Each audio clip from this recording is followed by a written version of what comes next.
Alright, thanks for tuning in.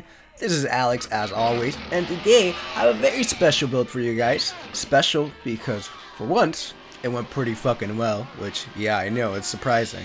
I mean, I did screw up a few times, but that goes without saying. But also, because it has to do with The Evil Dead 2, which, if you know me, then you know that's my favorite film, my favorite horror film of all time. It's personally the perfect balance of horror and humor. It's clever, it's shot well, it's 80s camp, and it's great. And honestly, I shouldn't have to say more than that. And as for the project, we're going to be making a 6-inch scaled cabin interior. More specifically, just 1/4, not the whole cabin. And of course, the 6-inch scaling is for my figures because, you know, they are 6-inch scaled. Anyways, with that, let's get right into the project. So, first off was doing the research. I watched the movie and decided on this corner, mainly because there's a lot more things going on, a few more scenes take place here, and if I made the other one, all I would make would be a trapdoor and a couch, which is no fun for me. So first things first, I had to figure out how to make the wall, and the pattern of the wall. I was thinking wood, but after a trip to Hobby Lobby, or not Hobby Lobby, to my art supply warehouse, I found this. A textured plastic wall. Now, there was a bunch of different ones, but this one had the texture we wanted. It was actually perfect. The only problem was that there was only one pack, and it came with 2 walls per pack, but as you could probably tell, they're not nearly tall enough. So, that's something I have to deal with later. But for now, let's get rid of our characters so we can work on this floor. Fuck. And that actually hurt quite a lot, but it's a good reminder as to who's in charge. Not me. Coming with me. After clearing the display, I started working on the floor, mainly just cutting out the planks, which I very quickly found out that didn't have enough. So I took my ass to Hobby Lobby, which was closed, of course. So I waited till the very next day and took my ass to Hobby Lobby yet again. And we're back. And at the Hobby Lobby, I saw a great display of pre-built cabins. I was very much tempted of just buying one and calling it a day, but we're better than that, so I didn't. And while I wasn't able to find any individual planks, I was able to find this pre-built plank floor, which was actually a lot more to scale than the other ones I had at home. So I bought that, but big issue here. I actually bought this darker color one, thinking that was accurate. It very much isn't, as you can tell. Live and let live, that's what I say. Anyways, and so I started breaking them down just to get the proper size again. I know, this very much defeats the purpose of buying a pre-built plank floor, but I kinda had to, look. And after cutting it down to size, I moved on to the very tedious process of carving small marks into each plank in order to get a pseudo-fake cabin floor look. It was very, very tedious, and honestly, it didn't look that good, but hey, this is what we got, so we're rolling with it. So after all that tedious carving, seriously, it took a while and it doesn't even look that good, I measured and cut out a piece of plastic where I would go on to glue each plank individually. Not as tedious, but still pretty annoying.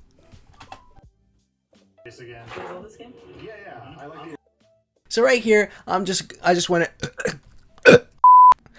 ahead and painted all the carvings I made black, followed by some black weathering. Nothing special. And we're almost done with the floor, I promise. Just some quick sanding to smooth everything out, making sure it has a nice finish, and all that's left to do now is just paint it black. And just like that, our floor is done. Not at all very accurate, but it's done. So here's a question for you. What's like a floor, but isn't? A wall? And that's what we're building next. Yeah, that's my transition. Look, I'm still very much working on them.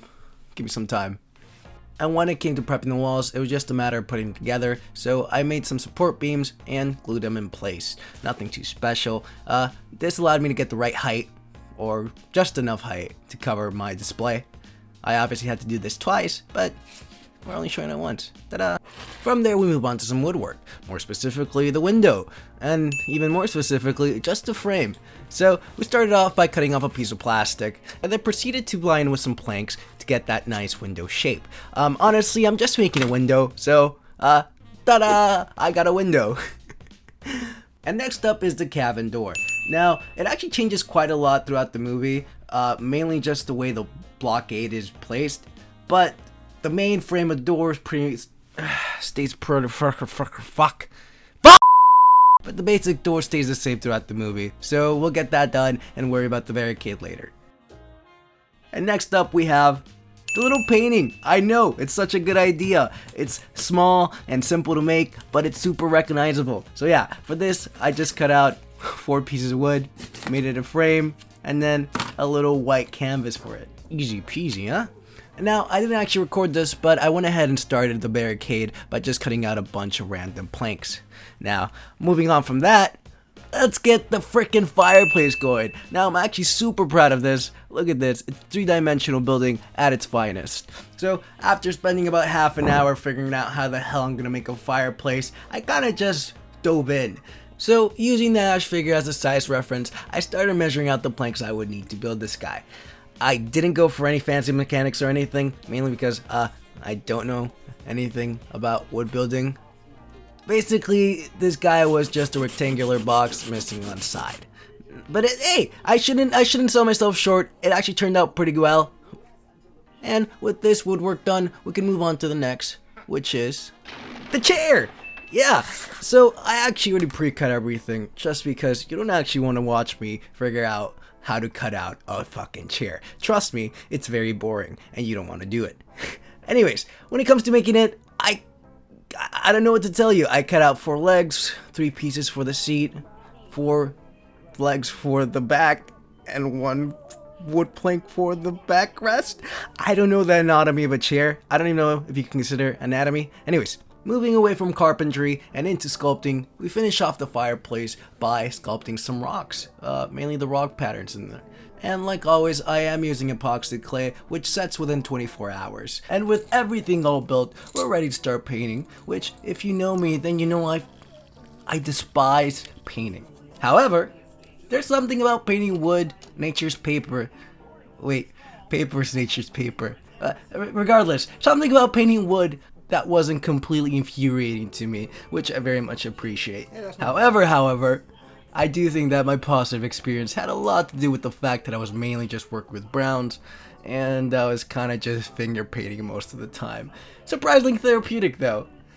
On the other hand, I did have to worry about one last thing. Painting the painting. That's a little redundant, but no, just the thought of messing up and starting over really fucked me up. But surprisingly enough, I got it right the first time, or as right as I could, because believe me, I really tried hard with this. Ta-da! Home sweet home. After another trip to Hobby Lobby, I managed to secure what would make a perfect frame for this mirror here, as well as another set of walls. Ta-da! And I of course set it up with support beams just like the initial one, and with that, you can paint them. So let's go ahead and do that. And as for the cabin's color, the general consensus is that it's a light blue. So that's exactly what I went for. I went ahead and finished it off with a black wash, just making everything look dirty and old, like a cabin. And of course we can't forget the mirror, which I simply painted a paper silver and glued to the frame. Oh, and the doorknob. Yeah, I almost forgot that. But now with everything fully built and fully painted, we can move on to setting up the barricade, which, let me go ahead and tell you, when it came to being accurate, since again, a lot of the barricade was invisible, a lot of the placement had to be an educated guess, which, let me go ahead and tell you, making things look random is freaking difficult. So yeah, props to me. Like this and the piano, not the piano, what the fuck am I saying? This and the fireplace, I'm actually kind of proud of. And now, with all the individual pieces finished, we can start attaching them to the wall. And for the record, Ash really helped keeping everything to scale, as well as positioning for the props. He's like my little plastic ruler. So shout out to that hunk of plastic. And now, it wouldn't be my life if I didn't forget something. And here's that something. Ta-da! It's, what do you call this? The bottom wood coverings at the wall? Yeah, I don't fucking know. But look, it's that. And I made it. And I got it. And it looks good. So yeah, with that, we're completely done with the walls. Only thing left is to set it up. Now come on, you gotta admit, it looks pretty frickin' delicious. So if you think so too, consider hitting that subscribe button, or at least a like, maybe even a comment. But now, for the moment of truth, the moment we've all been waiting for, let's take a look at our figures on our display.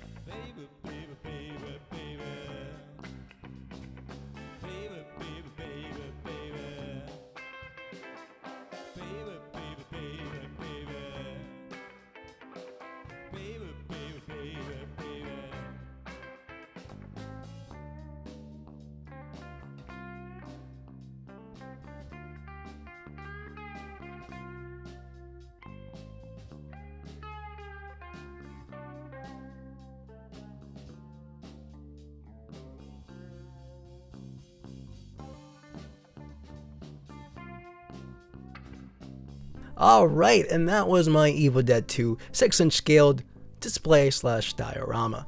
Not too shabby, right? Surprisingly enough, I had a blast building this thing. It's very rare that I finish a project within a reasonable time frame. So yeah, that goes to show, right? And my favorite thing about this project was just how simple and fun it was to make. Honestly, all you really need is patience, time, and some wood. But then that's regular life too, huh? I definitely do want to come back and take another go at the floor just because it hurts me knowing it's not accurate. But yeah, or maybe I'll do another corner, who knows? But with that, thank you so much for tuning in, especially if you made it this far. It really makes my heart flutter, so thank you. And I'll catch you on the next one.